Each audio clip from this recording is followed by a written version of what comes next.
Welcome, boys. Nice to see you. Looking smart, aren't they? Aren't you just? Yeah. Beautiful, almost. Just quickly, we've been talking lots about karting. Did you go karting today? I pussied out because I was at the Northwest thing with Keith and these boys a couple of weeks ago karting, and the day after we were at Donington, I got arm pumped for the first time ever in my life, so I didn't want to risk it before Brands Hatch. That's not from the karting. Probably the right thing to do. Josh, did you go today? Were you down there? Yeah, I went out, took it all serious like every sort of racing that I do, and I was like thinking, got off the start, I was sat about 4th or 5th, and I was strategically picking off my places, and next thing I was on the grass spinning around, and I was like, well... You can't believe someone hit you. No, I thought there's some bloody hooligans out there. Yeah, but you will be able to see this, ladies and gentlemen. Don't worry, we have filmed the karting. I think it's on BT Sport, and it'll be on YouTube, I'm sure. That's good, I'll be able to work out who it was that took me out. And it's also on Havoc. Great to see you guys. Great for you to be back as well. You must be excited to be here.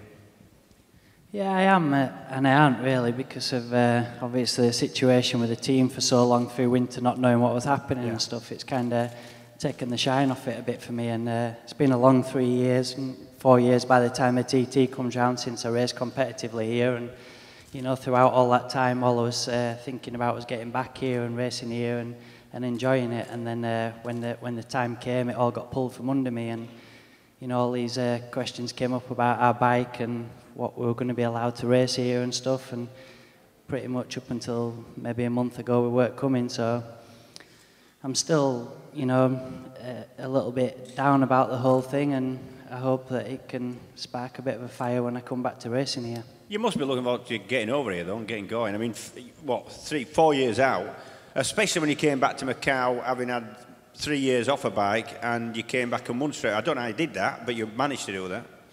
Yeah, well, before Macau, obviously none of this had come up for me, and I didn't know anything about it, so we went into Macau, and I was loving being back racing, and I did everything I could before Macau in the short period of time that I had to try and get up to speed, and I got one of the team Superstock bikes, went out to Spain and did a track day out there, and you know, went out to Macau with the best, you know, intentions of doing whatever I could do out there, and came away with a win, which was, you know, amazing.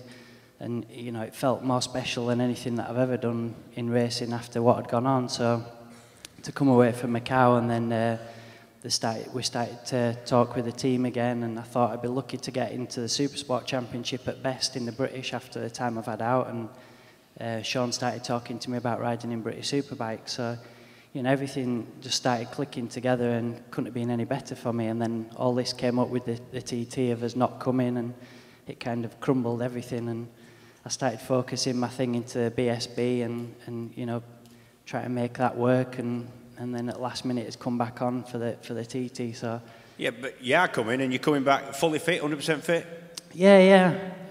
Not the prettiest looking leg in the world, but I'm sure there's uglier people under leathers. You're never Brad Pitt in the first place, were you, really? Have you ever seen his left foot? Have you ever seen his left foot? You're just talking about his face, aren't you? That's really everyone. Is it a trick question? No, it's not. Actually, the last time I saw it, when he was riding here 2 years ago, one of them was just wobbling around. It was held together with a carbon tube, but thankfully that's all fixed up. Josh, last time I spoke to you, it was on the phone. I was at a Milwaukee function in Amsterdam, it was. Not in a red light area, in the proper area in Amsterdam, but we were chatting to you. But you smoking area? Yeah, no, we didn't even smoke anything. But you were having a great time because everyone else was freezing to death in Europe, and you were on your jet ski, I think, and your quad bike and everything else. So you were kind of late coming back to the UK, but all hot to trot now? Yeah, that's right. I definitely miss home during the race season, and but I do sacrifice all those wonderful things in Australia to come in and race amazing events like the Isle of Man TT, so I'm thrilled to be back here and racing again. You must have also had a shock when you heard you possibly weren't coming back? Yeah, I remained optimistic through the whole process. I thought initially it was quite a strange situation, and I didn't agree with it at all myself, but I just thought, you know, Yamaha is such a big brand, and Ian is such a big name, like Hutchinson's got a lot of letters in it, and I thought, you know, there's no chance that an event like the TT is gonna and a team and a brand like Yamaha aren't gonna somehow find a way to make this work and get around it. So basically I carried on at home in Australia, riding my jet ski and my quad bikes and things like that you do, and thought, you know, my job is to race motorbikes, not to worry about all the politics. And you know, we get to this point here, and again, also I've got the BSB to focus on as well. So I've got ways of distracting myself from these interferences. Also, you talk about the other things you like doing. I mean, you've got a background in motocross as well, which probably kind of helps around this course a little bit. You're quite used to bouncing around. Yeah, certainly. I mean, I grew up riding motocross. In Australia, you can't go road racing or even short circuit racing, until you're 16. So up until the age of 16, I was racing motocross. So as much as I enjoyed it, I always had the idea of going road racing. And the day that I tried it, I was definitely not going to change. And certainly, I try and use any experience, whether it's cycling, mountain biking, jet skiing, motocross, short circuit, track, road. Isle of Man, I try and use everything that I do in life to help the next thing. So it makes sense that it all works out. You did 127 plus last year, fastest ever newcomer by quite a long way. What are your aims for this year? I know you looked pretty safe doing that. For me, you didn't look to be out of shape anyway. Yeah, that was my goal last year, was to be safe. You know, I didn't want that. I've ridden bikes on the road since the day I was old enough to have a road license. I've been a commuter. I use a motorbike. Since the age I was allowed to, I've had a registered bike, and I've ridden on the road. So I've had those moments where you go into a corner and there's a bit of water on the track or gravel and on the road, and you got that real heart in the mouth sort of situation going. I thought, I don't ever want to have that happen during the TT. I know what it feels like. It's so uncomfortable. And I want to try and generate a situation where that doesn't happen, and successfully I did that. I did the whole TT without having any of those fear moments, and so to become the fastest newcomer was such a great achievement as well. You know, it was like a thing that attached to what was already a great TT debut for me. And I put that down to the homework. You know, I come here on a number of occasions. I was only speaking to the newcomers that are coming here this year and talking about what I'd done to prepare last year. And I'd calculated out to be around 100 laps I'd done of the circuit in a hire car before I actually turned a wheel on my race bike. So I think a lot of my success come down to the hard work that I put in preparation. And so...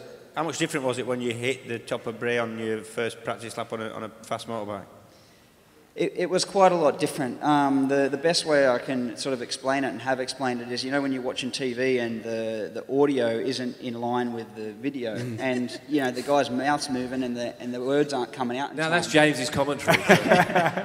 Well, that's exactly how it was in a physical and visual process. The bike was running down the hill and I was feeling the sensation, but my eyes weren't up to speed. I was like, it was so crazy to experience. But it was only one lap later that felt like the tracking was back in, and then I could progress. It happened so quickly. Even that's the thing that surprised me most, isn't all the things that happened during the week, but how quickly I learned. I thought it was going to be a really slow process to learn the track, and just within every lap that I did, I got such a better understanding of the track and the position I needed to be and where I needed to improve. It was unreal. Even that surprised me.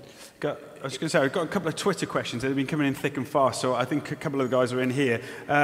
Question for you, Ian. Dave Wards asks, is Hutchie's bike still modified due to previous injury, or is it in standard race trim? And he says, good luck, Hutchie. I know that you've changed around your feet. Obviously, you're changing gear now with your left foot, right foot, yeah, sorry, for your left foot. Yeah, I'm still on a right-hand gear shift. I probably will be. Well, I will be forever now, so thumb back brake and a right-hand gear shift. Okay. And you'll run that in British Superbike? Everywhere, yeah. A couple of more questions here. Josh, where do you hope to be finishing in the races this year? Hutchie, do you think you have a win in you this year? That's from Dill. Josh, you first. It's really hard to predict. It's like a business, you know what I mean? You can only predict what you forecast, what you think you're going to do in the future after you've got some sort of material to gauge that by. You know, 1 year isn't really a good number of statistics to sort of, you know, figure out where I'm going to be. So as long as I improve on last year, if I can get another top 10 in Superbike, and also I'm riding Supersport this year, so it's another category for me to learn. And so if I can, you know, get better than a top 10, that's an improvement on last year, and I'll be satisfied with that. Hutchie, a win? Yeah. Great answer. Easy. I detect a real fire in your belly this year. I think it's going to be fabulous. Hutchie, though, you must be pretty excited next weekend, Brands Hatch. Yeah, I am shitting myself also. Been out on the official BSB test with these lunatics at Snetterton and Brands Hatch, and although I've done the British Championship in Supersport in the past, Superbikes is pretty insane, really. So Yeah, you're not scared of getting stuck in here?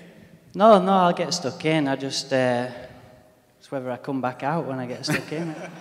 Have you got the shoe sequence sorted now? You would have had a lot of new left shoes, I guess, around for a while. Yeah, tracksuit pants and shoes. I've had to have a bit of a clear out and get some more jeans in. I give it a while though, because the first time I threw all my tracksuit pants out, I was back in a frame in about 6 months, so I kept them just in case for a few months this time. But James did his best to try and re-achieve what I did at the XL bike show last time by riding into me. When Explain you yourself. Me? That was your fault. Oh no, that was my fault. Yeah, sorry. Yeah. I must just say, Josh, I can't believe that you did a TT last year and didn't have one of them heart in your mouth moments. I had one every lap. Yeah. I mean, that's extraordinary. It was, yeah, last very year impressive. it was extraordinary indeed. Actually, great to see you back. Josh, all the best over the next couple of months as well. I'm sorry we can't chat a bit longer. Ladies and gentlemen, please put your hands together for Ian and Josh. Thank you.